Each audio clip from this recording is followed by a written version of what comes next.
Now let's look at a few scenarios here. These 4 cases provide a good example of some possible scenarios that you might be looking at financing your education in Johnson. So at the top, you're going to see the price there. We're right around that $25,000 mark. Now the orange there is combining all of your options for financing that education, including state aid, institutional aid, the Pell Grant, loans, and then that purple chart is showing you what the remaining cost is. Whenever you look at all 4 of those scenarios, I think that you can conclude a couple of things. One is the price of Johnson was already affordable, as we've talked about previously in the presentation, at $25,000. However, it might be possible that you could qualify to pay as little as negative numbers. What that means is in the third case, the negative numbers you're paying means that you would actually have access to more loans than your direct cost at Johnson. That's possible. Now, we always highly recommend responsible loan borrowing, and we really only want you to borrow what you really think you absolutely need to finance your education at Johnson. There are other incredible ways to finance your education, such as a payment plan and looking into further scholarshiping. But if you do need them, that's what they're there for, and it could cover up to your entire bill for some students at Johnson. I would not say that that is the average student, but we do see students every year who are more than covering their bill, no problem. And we're definitely seeing students who are paying for their total cost of college for less than $5,000 a year. That's incredible. Will that be you?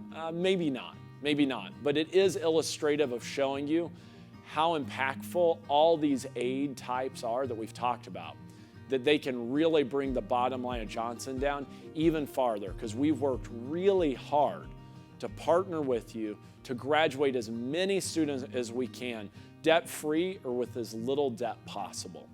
And to that end, you can see that we're doing everything we can to make that a reality. So maybe you want to get an idea of your specific situation, and I would encourage that. So don't just look at our scenarios. Let's get you a little bit more of an accurate estimation for your specific circumstances. So you can do that by going to our net price calculator online.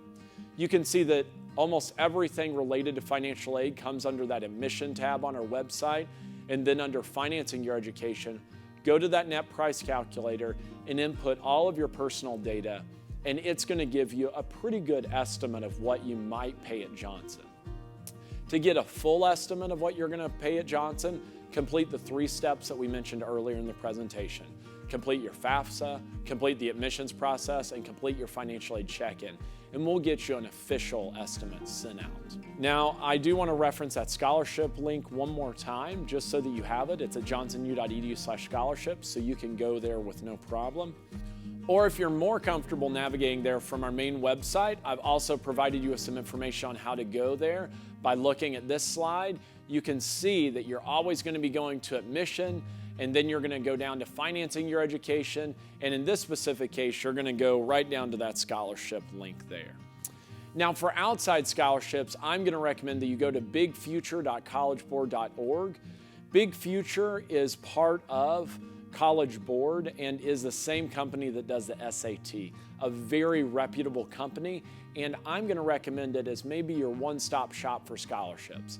Start there and complete everything that you can before going on to other scholarship opportunities out there.